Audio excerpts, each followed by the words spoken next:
The sun had barely risen, casting long shadows across the parched Kenyan savanna. A lone figure moved slowly through the barren landscape, her eyes scanning the horizon for any signs of life. This was Alina, a dedicated conservationist who had spent years protecting the wildlife of the Masai Mara Reserve. The oppressive heat pressed down on her, even in the early morning hours. The air was thick and still, making each breath a struggle. Beneath her feet, the earth was cracked and dry, a testament to the long drought that had gripped the region. Alina paused occasionally, lifting her binoculars to search for elephants or wildebeest, but the plains seemed devoid of life. Suddenly, something caught her attention. A faint movement flickered near the edge of a crumbling brick wall, remnants of a long-abandoned building. Alina's instincts kicked in as she cautiously approached.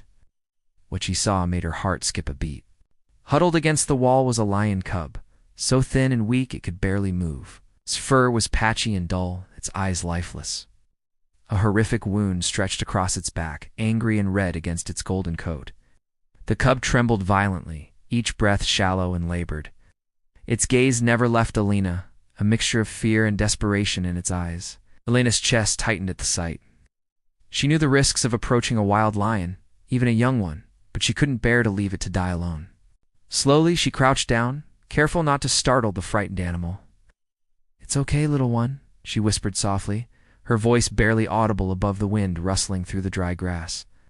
The cub pressed harder against the wall, its tiny claws scraping the ground as if trying to find some last refuge from the harsh world around it.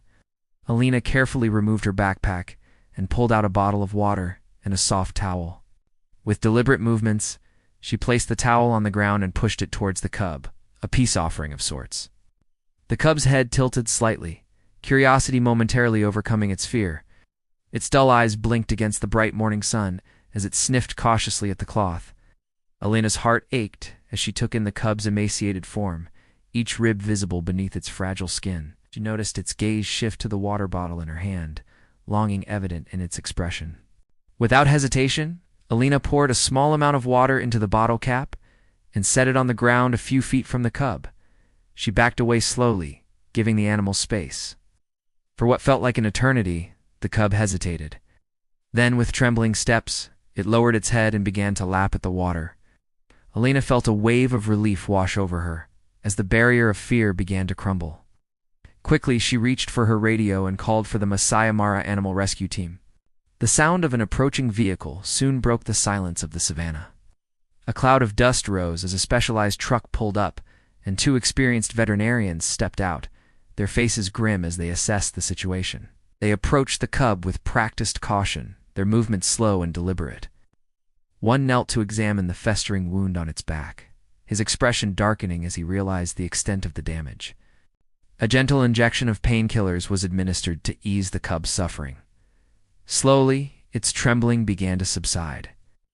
Throughout the ordeal, its eyes never left Alina, as if recognizing her as its first source of safety in a world that had been cruel and unforgiving. With great care, the veterinarians lifted the cub and placed it in a transport cage lined with soft, clean cloth. As the door clicked shut, Alina climbed into the vehicle beside it, unwilling to let it out of her sight for even a moment. The journey to the rescue center was tense, the hum of the air conditioner a stark contrast to the harsh landscape outside. Alina's eyes never left the cub, afraid it might slip away if she looked elsewhere. At the center, the cub was immediately taken to a quiet isolation room designed to minimize stress for injured animals. The soft lighting and sterile environment created a sense of calm as the veterinarians began their work. Alina stood close by, refusing to leave the cub's side as they cleaned its wound, shaved the fur around the injury, and applied fresh bandages. Antibiotics were administered, along with fluids to combat dehydration and malnutrition. Throughout the treatment, the cub remained still, as if understanding that this pain was necessary for its survival. In the days that followed, Alina visited every morning without fail. She brought specially prepared meals of soft, nutrient-rich meat porridge, which the cub ate slowly but steadily, savoring every morsel. Alina spoke to it softly each day, her voice a source of comfort and familiarity. She even played recordings of her dog barking, which seemed to have a calming effect on the cub, perhaps reminding it of companionship in a world that had felt so empty. Gradually, signs of improvement began to show. The wound started to heal, thin new hairs growing at the edges of the scar. The cub's eyes brightened, now filled with curiosity rather than despair. It began to stand and walk, at first unsteady, but growing stronger with each passing day. The veterinarians were amazed at its progress, its recovery far exceeding their initial expectations. Alina gave the cub a name, Quito, meaning little one, in Swahili. From that moment on, Quito seemed to recognize her instantly, perking up and offering a soft, almost playful call whenever she entered the room. A deep bond of trust had formed between them. As weeks turned into months, Quito was moved to a larger outdoor enclosure designed to mimic its natural habitat. The space was filled with trees, mounds, and open areas for running and playing. The staff began hiding food throughout the enclosure, encouraging Quito to use its natural hunting instincts. At first clumsy and unsure, Quito soon regained its predatory grace, moving with increasing speed and agility. Surveillance cameras captured promising behaviors, Quito avoiding potential dangers, seeking shade during the hottest parts of the day, and instinctively finding water sources. Though it pained her, Lena gradually reduced her direct contact with Quito. She knew that for the young lion to survive in the wild, it needed to develop independence rather than attachment to humans. Finally, the day came when the rangers declared Quito fit for release. Alina spent a sleepless night, her heart torn between pride in Quito's recovery and sorrow at the impending farewell. The next morning, they drove out to a remote area of the reserve, far from human settlements. The air was fresh from a recent rain, carrying the scent of damp earth and new growth. Birds sang overhead as the horizon stretched endlessly before them. As the cage door opened, Quito stepped out cautiously, sniffing the air. The vast expanse of freedom lay before it, full of possibility and promise. For a moment, Quito turned back to look at Alina. Their eyes met in a gaze that spoke volumes. Gratitude, recognition, and a bittersweet farewell. Then, with growing confidence, Quito turned and began to walk away.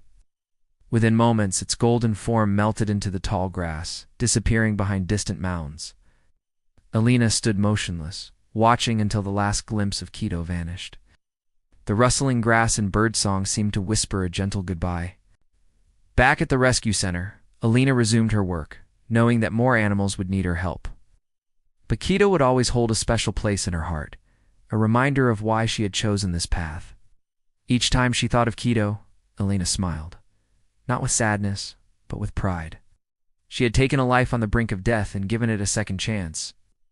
Quito was no longer a helpless cub cowering against a crumbling wall, but a majestic lion of the Masai Mara, embodying strength, resilience, and freedom.